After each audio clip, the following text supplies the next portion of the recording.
Fala galera do canal Zerados, está chegando o tio Jefferson com mais uma dica hoje de hidrodinâmica. Hoje a gente vai falar sobre o teorema de Bernoulli, né? Então hoje você vai entender essa equação que parece ser complicada pra caramba, mas você vai ver que é fácil demais, tá? Depois da vinheta a gente começa essa aula.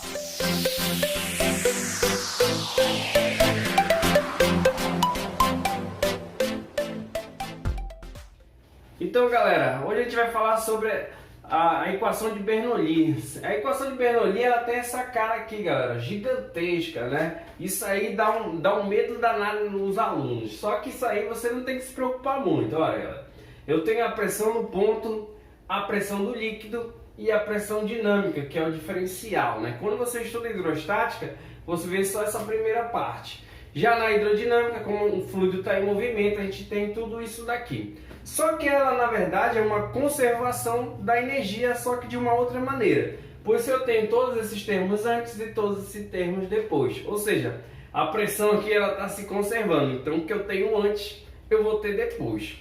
Na prática, galera, a gente vai ficar só com a primeira parte aqui, ó.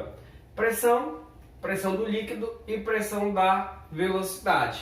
Onde isso aqui é uma constante, então elas vão tender a se equilibrar. Então bora pensar aqui o seguinte, olha, a equação do Bernoulli, ela tem essa cara aqui, ó, pressão no ponto mais a pressão do líquido mais a pressão que depende da velocidade, que isso tudo é uma constante, né? Já que ela vai oscilar. Agora pensa que eu pegasse um tubo e eu pegasse dois pontos na mesma linha. Então ela já vai deixar de ter a pressão que envolve a altura, né? A altura não vai ser a mesma, então isso aqui vai deixar de existir. Então a gente vai ficar com essa equaçãozinha aqui, ó, que é ela sim que vai fazer você entender melhor, ó. O que acontece? Fiquei com a pressão no ponto relacionada com a pressão dinâmica. Daqui você vai tirar o seguinte: como isso aqui é uma constante, toda vez que eu alterar a pressão, eu vou ter uma alteração também aonde? Na minha velocidade. Em outras palavras, galera, eu tenho que saber o seguinte, que quando a pressão aumenta, a minha velocidade ela diminui. E se a pressão diminui, a velocidade ela aumenta. Então eu quero que você tenha em mente agora o seguinte, toda vez que falar sobre a questão da equação do Bernoulli, eu tenho que ter a ideia que pressão e velocidade são grandezas inversas. Para mais velocidade, eu vou ter menos pressão ou vice-versa. Então, bora entender uma série de casos. Olha aqui o primeiro caso. No primeiro caso, eu tenho a asa de um avião. Isso aí vai explicar como é que o avião voa, galera. O que acontece? Em cima, a velocidade do ar, como você pode ver as linhas, quando as linhas estão muito próximas, significa que aqui, ó, a velocidade é grande. Já embaixo, o que está acontecendo? As linhas estão mais afastadas. Se elas estão mais afastadas, a velocidade aqui ela é menor. Agora, bora lembrar da ideia do Bernoulli. Para onde eu tenho mais velocidade, eu tenho quem? Menos pressão. Então aqui em cima, galera, olha, se eu tenho mais velocidade, eu tenho menos pressão. E embaixo, onde eu tenho menos pressão, ou menos velocidade, eu vou ter o quê? Mais pressão. Consequentemente, o que vai acontecer? Esse avião vai começar a subir, porque a pressão embaixo é maior do que em cima. Então ele vai surgir uma força que a gente chama de força de arrasto, né? Levantando esse avião aí. Então já é assim que funciona a ideia do avião. Nada mais é do que uma aplicação do teorema aí do Bernoulli. Como você está vendo, é difícil? Não, né? É só uma equação muito grande. Porém, ela se reduz a isso, galera. É isso que você tem que levar em mente. Por exemplo, aqui, olha, o tio colocou uma outra ideia aqui para você, olha. Imagina essa ideia da bola. Toda vez que você joga uma bola num fluido, essa bola ela vai estar girando em algum sentido. O que vai acontecer? Aonde a bola tem um sentido, né? Está girando, por exemplo, nesse sentido aqui, no sentido horário. Aqui em cima, se você acompanhar as linhas, ela está indo contra o sentido do vento. Então aqui a velocidade vai se tornar o quê? Menor. Já aqui embaixo, como ela está a favor do vento, a velocidade vai se tornar o quê? Maior.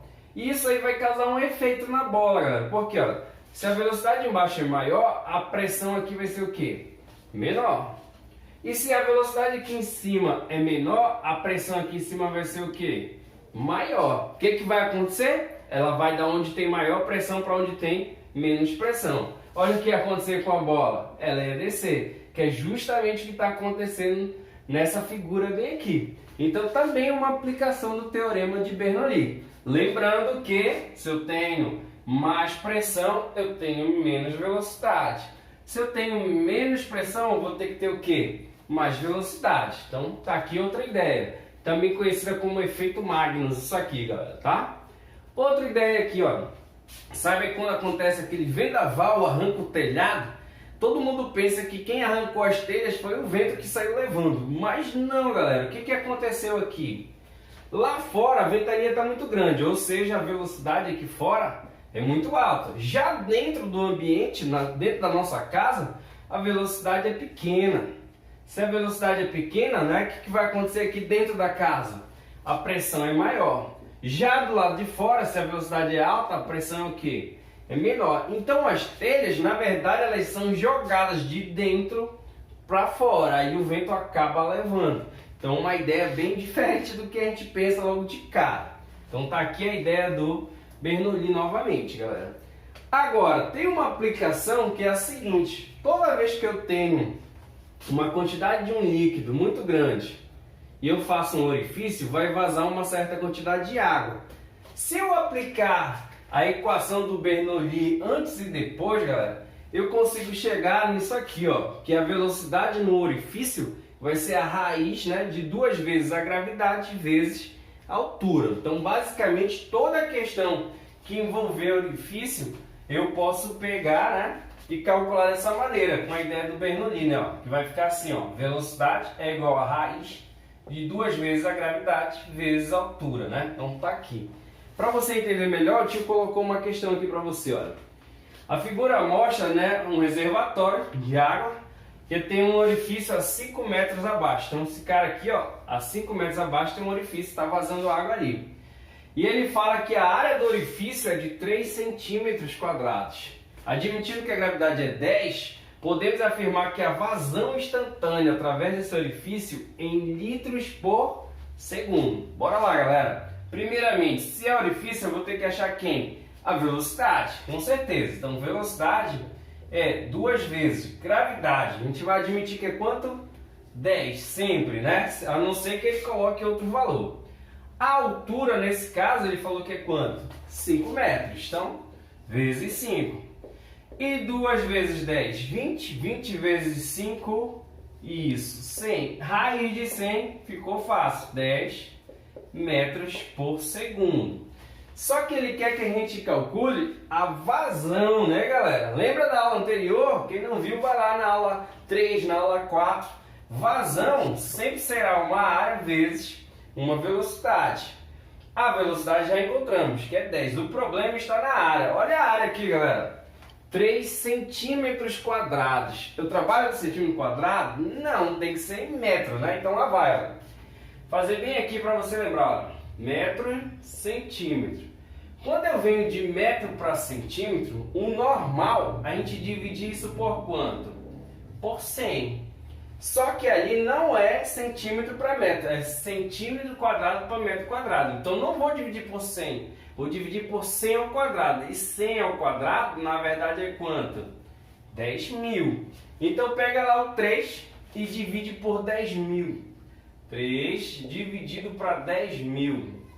E 3 dividido para 10.000 vai voltar 1, 2, 3, 4 casas. Então 3, 1, 2, 3, 4. Bota a vírgula, na frente da vírgula, 1, 0. Então esse é o resultado aqui em metro quadrado. Então vamos lá, vazão é a área. Quanto é a área? 0,0003 vezes a velocidade. Quanto é a velocidade?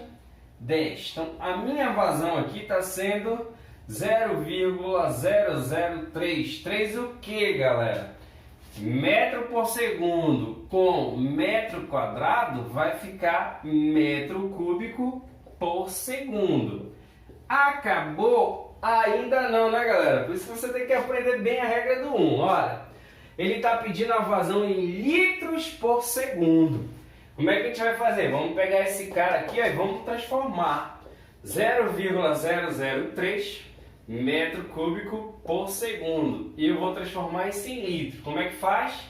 Se o metro cúbico está em cima, eu jogo o metro cúbico embaixo. E um metro cúbico tem 1000 litros, galera. Então, olha, tchau, tchau. O que é que a gente vai fazer? Pegar esse cara e multiplicar por quanto? Por 1000, né? Multiplicando por 1000, eu vou encontrar que é 3. 3 o quê? Litros por segundo. Agora sim, galera, que é a nossa resposta. Então ficou aí, galera, mais uma dica do professor Jefferson sobre hidrodinâmica. Quem gostou, deixa o like, ativa o sininho, se inscreve e não esqueça de nos visitar. Canal Zerado, valeu!